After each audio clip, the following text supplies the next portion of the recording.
Hi friends, ಎಲ್ಲರಿಗೂ ನಮಸ್ಕಾರ. ಇವತ್ತು ನಾನು ಕ್ಯಾರೆಟ್ ಸೊಪ್ಪಿನ ಪಲ್ಯ ಮಾಡ್ತಾ ಇದ್ದೇನೆ. ಈ ಕ್ಯಾರೆಟ್ ಸೊಪ್ಪು ನಮಗೆ ಮಾರ್ಕೆಟ್ನಲ್ಲಿ ಸಿಗೋದು ತುಂಬ ಕಡಿಮೆ. ನಾರ್ತ್ ಕಡೆ ಕ್ಯಾರೆಟ್ ಸೊಪ್ಪಿನ ಪಲ್ಯ ಜಾಸ್ತಿ ಮಾಡ್ತಾರೆ. ನೋಡಿ ಈ ಸೊಪ್ಪು ಎಷ್ಟು ಹಸಿರು ಹಸಿರಾಗಿ ಎಷ್ಟು ಫ್ರೆಶ್ ಆಗಿದೆ ಅಂತ. ನಮಗೆ ಇದು ಕ್ಯಾರೆಟ್ ಬೆಳೆ ಎಲ್ಲಿ ಬೆಳೀತಾರೆ ನೋಡಿ, ಅಲ್ಲಿಂದ ನಾವು ತಂದಿದ್ದು. ಮಾರ್ಕೆಟಲ್ಲಿ ಈ ಸೊಪ್ಪು ಸಿಗೋದು ತುಂಬ ಕಡಿಮೆ. ಇದರ ಸೊಪ್ಪು ಮಾತ್ರ ತೆಗಿಬೇಕು. ಇದರ ದಂಟು ನೋಡಿ, ಈ ದಂಟು ಹಾಕಲಿಕ್ಕಿಲ್ಲ ನಮಗೆ. ಈಗ ಇದನ್ನು ಎಲ್ಲ ಬಿಡಿಸಿ ಆದ ನಂತರ ಇದನ್ನು ನೀರಿನಲ್ಲಿ ಚೆನ್ನಾಗಿ ತೊಳೆದು ಇಟ್ಟಿದ್ದೇನೆ. ಈಗ ಇದನ್ನು ಚಿಕ್ಕದಾಗಿ ಕಟ್ ಮಾಡಿಕೊಳ್ಬೇಕು. ಕ್ಯಾರೆಟ್ ಸೊಪ್ಪು ಜಾಸ್ತಿ ಇತ್ತು, ಹಾಗಾಗಿ ನಾನಿಲ್ಲಿ ಬರೀ ಕ್ಯಾರೆಟ್ ಸೊಪ್ಪಿನ ಪಲ್ಯ ಮಾಡ್ತಾ ಇದ್ದೇನೆ. ಬೇಕಿದ್ದರೆ ಇದರ ಜೊತೆ 2 ಕ್ಯಾರೆಟನ್ನು ತುರಿದು ಹಾಕಿದರೆ ತುಂಬಾ ಚೆನ್ನಾಗಿರ್ತದೆ. ಇದನ್ನು ಕಟ್ ಮಾಡುವಾಗ ಆದಷ್ಟು ಚಿಕ್ಕದಾಗಿ ಕಟ್ ಮಾಡಿಕೊಳ್ಬೇಕು. ಈಗ ಎಲ್ಲ ಕ್ಯಾರೆಟ್ ಸೊಪ್ಪನ್ನು ಕಟ್ ಮಾಡಿ ಇಟ್ಟಿದ್ದೇನೆ.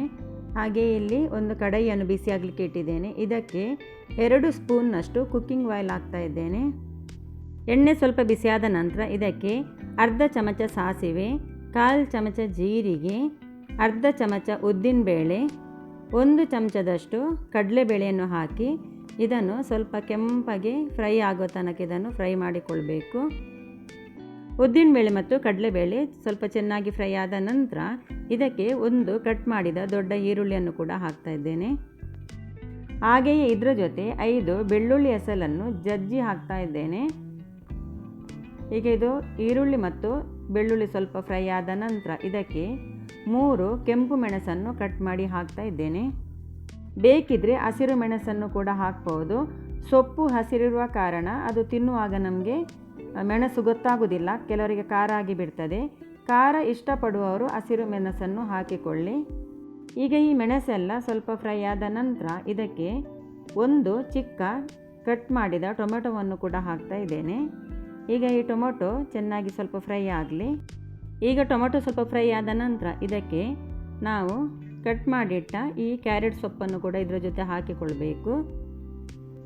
ಸೊಪ್ಪೆಲ್ಲ ಹಾಕಿದ ನಂತರ ಇದನ್ನೊಮ್ಮೆ ಚೆನ್ನಾಗಿ ಮಿಕ್ಸ್ ಮಾಡಿಕೊಳ್ಬೇಕು. ಆ ನಂತರ ಇದಕ್ಕೆ ರುಚಿಗೆ ತಕ್ಕಷ್ಟು ಉಪ್ಪು ಹಾಕ್ತಾ ಇದ್ದೇನೆ. ಯಾವುದೇ ಸೊಪ್ಪಿನ ಪಲ್ಯ ಮಾಡುವಾಗ ಉಪ್ಪು ತುಂಬ ಕಡಿಮೆನೇ ಹಾಕಿಕೊಳ್ಬೇಕು. ನಾವು ಅದಕ್ಕೆ ಸರಿಯಾಗಿ ಹಾಕಿಕೊಂಡ್ರೂ ಅದು ಮತ್ತೆ ಸೊಪ್ಪು ತಿನ್ನುವಾಗ ಉಪ್ಪು ಜಾಸ್ತಿ ಇದ್ದಾಗೆ ಆಗ್ತದೆ. ಹಾಗಾಗಿ ಹಾಕುವಾಗಲೇ ಉಪ್ಪು ತುಂಬ ಕಡಿಮೆನೇ ಹಾಕ್ಕೊಳ್ಬೇಕು. ಮತ್ತು ಬೇಕಿದ್ದರೆ ನೋಡಿ ಹಾಕ್ಕೊಳ್ಬೋದು.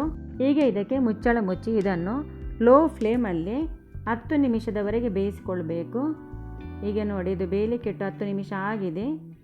ಸೊಪ್ಪಿನ ಪಲ್ಯ ರೆಡಿ ಆಗಿದೆ. ಈಗ ಇದಕ್ಕೆ ಲಾಸ್ಟಿಗೆ ಸ್ವಲ್ಪ ತೆಂಗಿನ ತುರಿ ಹಾಕ್ತಾ ಇದ್ದೇನೆ. ತೆಂಗಿನ ತುರಿ ಹಾಕಿದರೆ ಪಲ್ಯ ತಿನ್ನಲಿಕ್ಕೆ ತುಂಬಾ ರುಚಿಯಾಗಿರ್ತದೆ. ಈ ಕ್ಯಾರೆಟ್ ಸೊಪ್ಪು ಸಿಕ್ಕಿದರೆ ಒಮ್ಮೆ ಪಲ್ಯ ಮಾಡಿ ನೋಡಿ, ಇದು ಆರೋಗ್ಯಕ್ಕೂ ತುಂಬಾ ಒಳ್ಳೆಯದು. ಹಾಗೆಯೇ ಇವತ್ತಿನ ಈ ರೆಸಿಪಿ ತಮಗೆ ಇಷ್ಟವಾದಲ್ಲಿ ಪ್ಲೀಸ್ ನನ್ನ ಚಾನಲನ್ನು ಸಬ್ಸ್ಕ್ರೈಬ್ ಮಾಡಲಿಕ್ಕೆ ಮಾತ್ರ ಮರಿಬೇಡಿ. ಹಾಗೆ ಲೈಕ್ ಮಾಡಿ, ಫ್ರೆಂಡ್ಸ್ ಫ್ಯಾಮಿಲಿ ಜೊತೆ ಶೇರ್ ಮಾಡಿ. Thank you.